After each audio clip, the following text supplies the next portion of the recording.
అందరికీ నమస్కారం. మన రామజన్మ భూమి అయిన అయోధ్యలో జరుగుతున్నటువంటి రామ మందిర నిర్మాణానికి ఆహ్వాన పత్రిక అందింది. ఆ ఆహ్వాన పత్రికను అందరూ వినాలని కోరుకుంటున్నాను. శ్రీ రామజన్మ భూమిలో నిర్మితమవుతున్న భవ్య మందిర నిర్మాణాలు వివరణలు.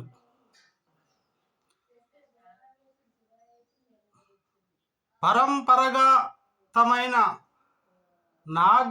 నగర శైలిలో మందిర నిర్మాణం చేయబడుతుంది.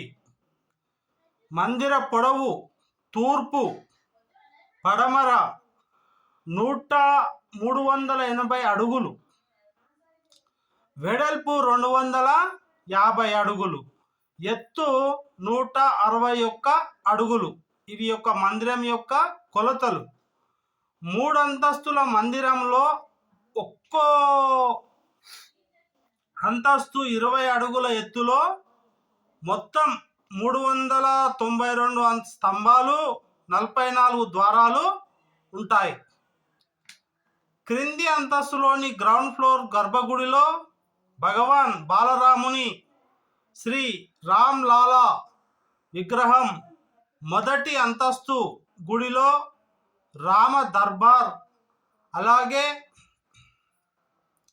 సీతారామ లక్ష్మణ భరత శత్రుఘ్న హనుమాన్ విగ్రహాలైతే ఉంటాయి. అలాగే నృత్య మండపం, రంగమండపం, సభా మండపం, ప్రార్థనా మండపం, ఇలా మొత్తం 5 మండపాలైతే ఈ యొక్క రామ మందిరంలో ఉంటాయి. స్తంభములు మరియు గోడలపై దేవీ దేవతల వివిధ రూపాలు కూడా మనము అయోధ్యలో చూడగలం. ఆలయ ప్రవేశం తూర్పు వైపు సింహద్వారం ఉంటుంది. 32 మెట్లు ఎత్తు 16.5 అడుగులు ఎక్కి దేవాలయ ప్రవేశం చేయాలి. ఎవరైనా దివ్యాంగులు మరియు వృద్ధుల కోసం ర్యాంపులు మరియు లిఫ్టులు కూడా అందుబాటులో అయోధ్యలో ఉన్నాయి. నలువైపుల దీర్ఘ చతురస్రాకార ప్రాకారం పొడవు 732 మీటర్లు, వెడల్పు 4.25 అంటే 425 మీటర్లు. ప్రాకారపు 4 మూలల్లో సూర్య దేవాలయం, శివాలయం, గణపతి ఆలయం, అమ్మవారి ఆలయం ఉంటాయి. అంటే ఇంచుమించు 4 కిలోమీటర్ల పొడవు, అంత పెద్ద మొత్తంలో ఈ యొక్క దేవాలయ నిర్మాణం అనేటటువంటిది ఉంటుంది. ప్రాకారానికి దక్షిణం వైపున హనుమంతుని ఆలయం, ఉత్తరం వైపున మాత అన్నపూర్ణ ఆలయం ఉంటాయి. మందిరం యొక్క దక్షిణ భాగంలో సీతమ్మ వారు ఉపయోగించిన పురాణ కాలపు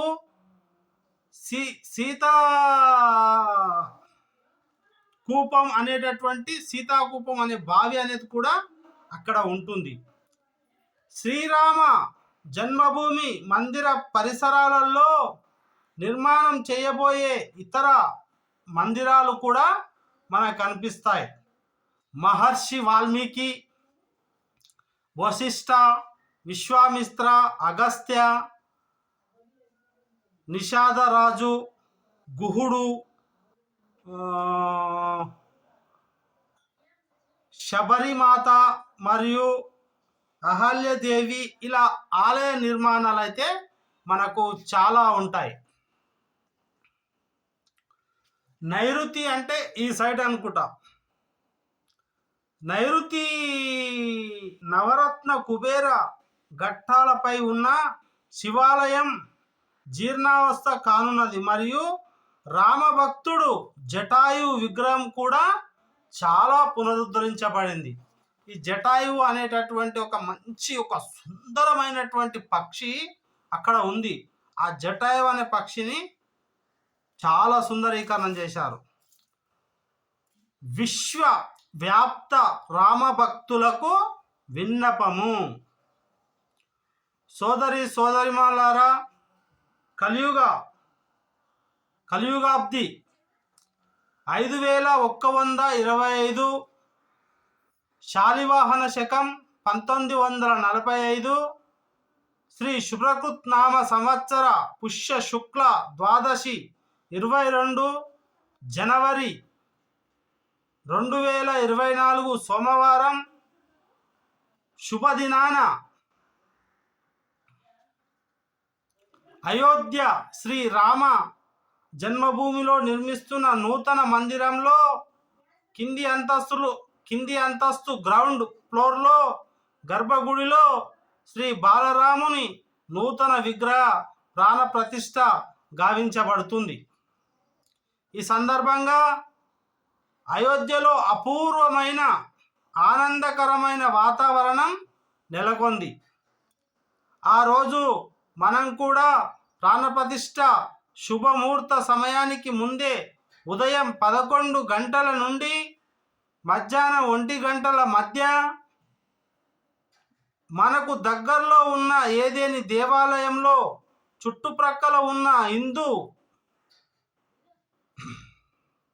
బంధువులతో కలిసి భజనలు కీర్తనలు చేసి మనము ఆనందంగా దేవాలయాల్లో గడపాలని ఈ యొక్క నాకు అయోధ్య నుంచి పంపినటువంటి ఈ తలంబ్రాలతో పాటు ఆహ్వాన పత్రిక వచ్చింది. దాన్ని చదివి చెప్తున్నాను. భజన కీర్తనలు సిద్ధం. టెలివిజన్ లేదా డిజిటల్ స్క్రీన్ ఏర్పాట్లు చేసుకొని శ్రీ బాలరాముని నూతన విగ్రహ ప్రతిష్ట ప్రత్యక్ష ప్రసారాన్ని సామూహికంగా వీక్షిద్దాం. శంఖనాదములు గంటనాదములతో హారతి ఇచ్చి ప్రసాదాలు కూడా మనము తీసుకోవాల్సినటువంటి అవసరం ఉంది. కార్యక్రమ సూచనలు. కార్యక్రమం ఆలయంలోనే జరపాలి. సకల దేవతలను ప్రసన్నం చేసుకోవడానికి ఆలయంలో ఉన్న దేవీ దేవతల భజన కీర్తన పూజ హారతి మొదలైనవి చేయాలి. తర్వాత శ్రీరామ జయ రామ జయ జయ రామ, శ్రీరామ జయ రామ జయ జయ రామ, శ్రీరామ జయ రామ జయ జయ రామ అనే విజయ మంత్రాన్ని చదివి ఒక 108 సార్లు చదివిన తర్వాత మనం అన్నప్రసాదాలు దేవాలయంలోనే ఎక్కడెక్కడైతే దేవాలయాలు రామ మందిరము హనుమాన్ టెంపుల్ ప్రతి గ్రామంలో ఉంటాయి. హనుమాన్ మందిరం లేని ఊరు ఉండదు మన హిందూ సాంప్రదాయ ప్రకారం. కాబట్టి ప్రతి ఒక్కరూ జనవరి ఈ నెల 2024 సంవత్సరంలోనే నాకు ఆహ్వాన పత్రిక వచ్చింది. మనమందరం కూడా ఆ రోజు దేవాలయానికి వెళ్ళి అన్నదాన ప్రసాదం చేసుకొని శ్రీరామ జయ రామ జయ జయ రామ అనే మంత్రాన్ని 108 సార్లు జపించాలి. వీటితో పాటు హనుమాన్ చాలీసా, సుందరకాండ, ఇట్లా రామ రక్ష సూత్రం వంటివి పారాయణం చేయవచ్చును. మొత్తం వాతావరణాన్ని సాత్వికంగా మరియు రామమయంగా మార్చాలి. సాత్వికం అంటే ఏం లేదండి. సాత్వికం అంటే మనము హింసకు దూరంగా ఉండటం అంతే. అదే ఆ రోజు శాకాహార ఆహారాన్ని తీసుకోండి. దూరదర్శన్ మరియు అనేక టీవీ ఛానళ్ళు ద్వారా ప్రత్యక్ష ప్రసారం అయితే జరుగుతుంది. కానీ దేవాలయం వెళ్ళి అన్నప్రసాదాలు మాత్రం స్వీకరించడం తప్పనిసరి. గ్రామ పెద్దలైనటువంటి వారు ఎలా తప్పనిసరిగా ఆ యొక్క గ్రామంలో మీకు అన్నదానం అయితే చేస్తారు. ఇంటి ముందు కనీసం 5 దీపాలు వెలిగించాలి. ఇంటి విద్యుత్ దీపాలతో అలంకరించాలి. విశ్వవ్యాప్తంగా కోట్లాది ఇళ్లలో దీపాల పండుగ మనం జరుపుకోవాలి. ప్రతి ఇంటి ముందు దీపం ఉండాలి. ఆ విధంగా చేసుకోవాలి. 2024 జనవరి 22 తర్వాత మీకు అనుకూలమైన సమయంలో కుటుంబ సమేతంగా భగవాన్ శ్రీ రాముల వారిని మరియు నూతన మందిరమును దర్శించుకొనుట అయోధ్యకు రావాల్సిందిగా సాధారణంగా ఆహ్వానిస్తున్నాం. అయితే ఎవరికైతే ఆహ్వానాలు వచ్చినాయో వాళ్ళు ఇప్పుడు బయలుదేరుతున్నారు. ఎవరికైతే ఆహ్వాన పత్రికలు రాలేవో వాళ్ళు 22 తర్వాత ప్రతి ఒక్కరు వెళ్ళి ఆ రాముని దర్శించుకోవచ్చు. అందరము కార్యక్రమంలో పాల్గొని శ్రీరాముని కృపా పాత్రులం అవుదాం. ఇట్లు శ్రీ రామ జన్మభూమి తీర్థక్షేత్రము. నమస్కారము. ఓం శ్రీరామ్ జయ రామ్ జయ జయ రామ్.